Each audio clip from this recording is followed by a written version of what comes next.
Chapter 7, The Living Organisms, Characteristics and Habitats. You will learn difference between living and non-living things, definition of cell, characteristics of living things, unicellular and multicellular organism, habitat, biotic and abiotic components. Quick review. If you look around, you will see many things, out of which some are living and some are non-living. Some objects may have lived once upon a time, but now they are not. For instance, the wooden table and chair that you are using now. The wood has come from a tree which was once living. Now look around and make a list of all the things which are living and non-living. Write against them the characteristics on the basis of which you have considered them to be living or non-living. You will observe from your list most of the characteristics that you list under living things are common. For example, all living things breathe, eat, move, give birth to young ones and die. See, the non-living things show the common features. They do not move on their own, they do not need food and water to survive, and they can neither reproduce nor die. All living and non-living things are made of matter. In case of living things, the smallest unit of matter is an atom, but in living things, the smallest unit is a cell. If you have to build a house, which is the smallest thing required for constructing it? A brick. Similarly, the smallest unit of a living organism is a cell. Cells are of different types, shapes and sizes. Different cells perform different functions. But in unicellular organisms, only one cell has to perform all the functions. While in multicellular organisms, there is a division of labor. Different types of cells perform different function. Structural organism of living beings. A group of cells which are similar in shape and size and perform the same function are known as tissue. A group of tissues which perform one or more similar kind of function form an organ. For example, stomach, liver, heart, etc. are organs of our body. In plants, the organs are leaf, stem, etc. Organs which perform one major function form an organ system. For instance, the human body performs a complete process in coordination. All the organ systems together constitute organism. Thus, an organism has organ systems which forms from organs which are made of tissues, and tissues are made of cells. This type of complex organization is not seen in non-living things. Characteristics of living things. All living things are made up of cells. As you studied in this chapter earlier, every living thing, a plant or an animal, is made of cells. Some living organisms are made up of only one cell. They are known as unicellular organisms. Animals like amoeba, paramecium bacteria and yeast, etc. are made of only one cell. Organisms made of more than one cell are called multicellular organisms. All the living things that you can see around you with your naked eyes are multicellular. Living things grow. All living things grow. They grow big into adults and reproduce of their own kind. Puppies grow into dogs. Kitten grows into cats. Human babies grow into adult human being. Seeds germinate to form a seedling and then to a mature plant. Plants' growth is unlimited. They grow throughout their lifetime, whereas animals have limited growth. In unicellular organisms, growth is not visible, but they grow in size. In multicellular organisms, growth occurs because of the elongation of and cell division and multiply to form new cells. Non-living things do not grow. Wonder why? Have you ever wondered why an organism gives birth to another organism only of its kind? Why doesn't a cat give birth to a dog? This is because the cells of every living organism contain a chemical called deoxyribonucleic acid or DNA, which has the genetic information for the development and functioning of a life form. This genetic material or DNA contains all the information and it passes the genes from one generation to the other. Living things show response to stimuli. If you hear the calling bell, you will go and open the door. The driver puts brakes to the car if he sees the red light at traffic junction. If you smell delicious food, your mouth begins to water. These types of responses are not seen in non-living. The change in the surroundings which brings about response in living things is called stimulus, plural stimuli. The responses the living organisms show towards the stimuli are only seen in living organisms. In plants, you might have noticed sunflower turns towards sunlight. The sunlight is the stimulus and the flower facing the sun is the response. Touch-me-not plant, also called mimosa, is sensitive to touch. If you touch the plant, it closes its leaves. Plants also show response to light, gravity, and water. Living things have definite lifespan. Lifespan is duration of time from birth to death. The average lifespans of some organisms are given in the table below. Organisms: man, wheat, horse, cow, crow, parrot, sequoia tree. Lifespan in years: 60 to 90 years, 5 months, 50 years, 25 years, 15 years, 140 years, 3,000 to 4,000 years. Lifespan does not depend on the size of an organism. Compare the lifespans of parrot and crow. Mayfly's lifespan is only 1 day. There is no lifespan for non-living things. All living things need food to survive. Living beings need food to draw their energy to do different functions. Food is also needed to repair the damaged tissue and for carrying out various functions of the body. The food taken by the animals can be in the form of solid or liquid, but the plants make their own food with the raw materials like carbon dioxide and water by photosynthesis. This food is consumed by all of us. There is no such need of food for non-living. Living things respire. Respiration is a process in which food is burned with the help of oxygen, and in this process an energy is given out. If respiration takes place in the absence of oxygen, very little amount of energy will be released, but if the respiration takes place in the presence of oxygen, large amount of energy will be released from the cells. This energy is useful to perform many functions in the living organisms. Plants also respire. They exchange gases through stomata. Plants respire whole the day and night. Non-living things do not respire and do not require energy. Living things excrete. Excretion is a process by which waste products are thrown out of the body by all the living beings. Different organisms excrete the waste products in different forms. For example, human beings excrete waste in the form of feces, solid waste, urine, and sweat. The plants do not excrete regularly, but some of their excretory products are in the form of white, milky substance, raisins, and gum. Some plants store the water products in their parts, which is not harmful for whole part of the body. No excretion is seen in non-living. Living things reproduce. Reproduction is a process by which living organisms produce the young of their own kind. It is an important process by which the living organisms continue their race generation after generation. Most of the plants reproduce by seeds and fungi reproduce by spores. Birds, reptiles, and some insects lay eggs which hatch into babies. These babies that come out resemble the parents.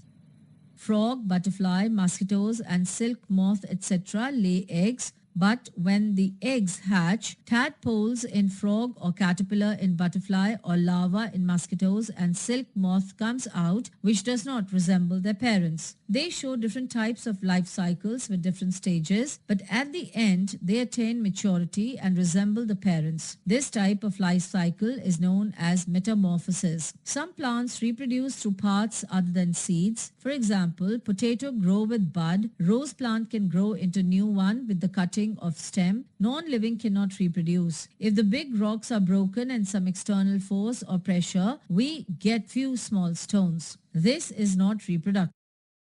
Living things show movement. All living things show some type of movement. However, animals move freely than the plants. Animals may walk, run, crawl, jump, swim, climb, or fly, while plants are generally fixed in soil. The opening and closing of flowers can be seen easily in plants. Non-living things do not show any kind of movement without an external force. Living things versus non-living things. Living things. Living things have life. Living things have cellular organization. They perform various functions. They are included in biotic components of environment.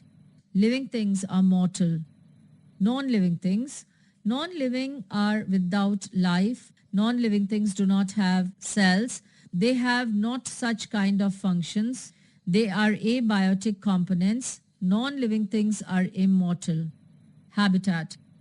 A living and dwelling place of an organism is known as habitat. Different organisms live in different places. Some live in water, some on land, some in air, some live on or in of other animals. Depending on their surroundings, they are named as follows. Animals or plants that live on land are known as terrestrial. Animals or plants that live in water are aquatic. Animals that depend on the other animals are known as parasites. Example, mosquito is a parasite as it sucks our blood. Animals that can fly in air are aerial. Animals like monkeys and squirrels live most of the time on trees and are known as arboreal. The surroundings influence the organisms and help them to survive in that particular habitat. Habitat consists of two components, abiotic and biotic. Abiotic components include the non-living physical surroundings like light, temperature, and availability of water in a given area. Biotic components include all the living organisms in a given area. They are plants, animals, fungus, protozoans, and bacteria. Organisms need specific kind of surroundings to sustain comfortably. For example, coconut trees need seaside climate, so you cannot find coconut trees in Delhi, but you can find them in huge number in coastal regions in South India. Similarly, polar bear needs extremely cold climate. That is why polar bear cannot find here in our country. Interaction of biotic and abiotic components. Different organisms prefer to live in different habitats for their survival by adapting itself to the climatic conditions. The animals and plants that live on land are known as terrestrial habitat like desert, forest, mountains, and grassland. Desert region.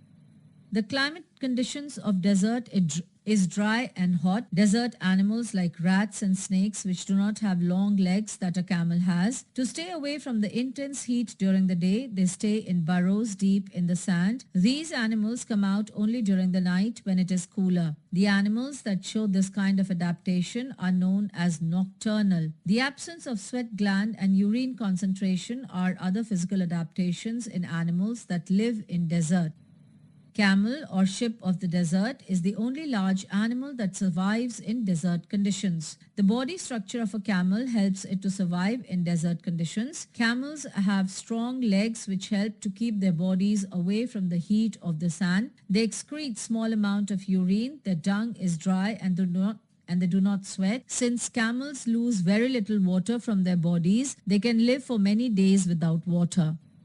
The plants that grow in desert area, these kind of plants lose very little water through transpiration. The leaves in desert plants are either absent or small in the form of spines. This helps in reducing loss of water from the leaves through transpiration. The leaf-like structure you see in cactus, photosynthesis in these plants is usually carried out by the stems. Mountain regions. These habitats are normally very cold and windy. In some areas, snowfall may take place in winters. There is a large variety of plants and animals living in the mountain regions. The leaves of some of these trees are needle-like. This helps the rainwater and snow to slide off easily. There could be trees with shapes very different from these that are also present on mountains. They may have different kind of adaptations to survive on the mountains. Animals living in the mountain regions are also adapted to the climatic conditions. They have thick skin or fur to protect them from the cold. Like yaks have long hair to keep them warm. Snow leopard has thick fur on its body. As we go up in the mountainous region, the surrounding changes and we see different kinds of adaptations at different heights. Grassland. 1/4 portion of the earth is covered by grassland. There are animals live in the grasslands and in forests. The climate of forest is warm and food is available in large amount. Due to heavy population, the competition for food is tough in the grasslands and forests.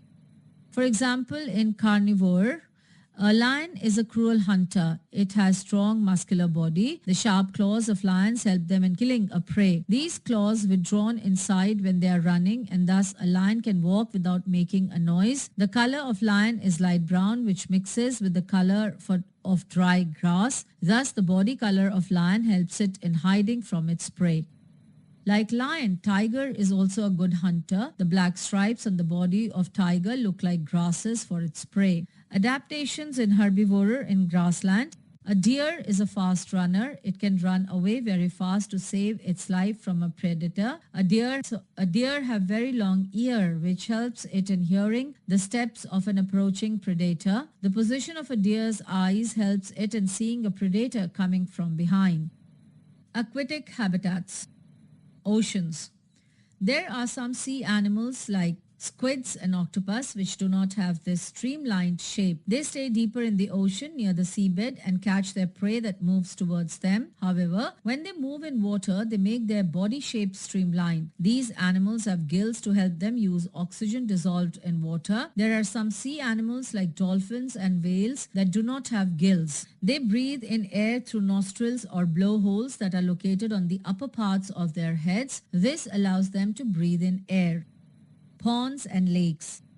Frogs usually live in ponds. Frogs can stay both inside the water as well as move on land. The webbed feet helps them to swim in water, whereas their strong back legs help them in leaping and catching their prey. The plants that grow in ponds, lakes, rivers, and even some drains. Some of these plants seems to have their roots fixed in the soil below the water. The stems of these plants are long, hollow, and light. The stems grow up to the surface of water, while the leaves and flowers float on the surface of water. Real Life Connect. Find out the difference and similarities between plants and animals in your surrounding area. Write down in the given circle. Subject integration. Related to environment. Adaptations are inheritable characteristics that increase an organism's ability to survive and reproduce in an environment. Adaptations can help an organism find food and water, protect itself, or manage in extreme environments. Adaptations develop gradually over long periods of time and through many generations of the species. Skills and values. Students will be able to understand different components of ecosystem and also learn about kinds of habitats. They will learn about the importance of shelter, water, food, and space within a habitat. Students will also be able to understand how an animal or plant is adapted to their environment. Rapid review. Every living organism is made up of cells. There are two types of organisms, unicellular and multicellular.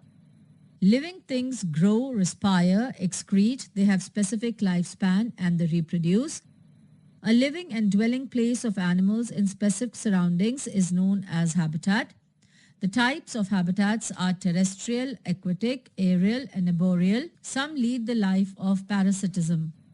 Key points. Cell. The structural and functional unit of life is called cell. Unicellular, organism made of single cell. Multicellular, organism made of more than one cell. Habitat, a living and dwelling place of animals in specific surroundings is known as habitat. Stimuli, the changes in the surrounding to which organisms respond. Metamorphosis, the process of transformation of an organism from egg to the adult stage, with each stage being distinctly different from one another. Fill in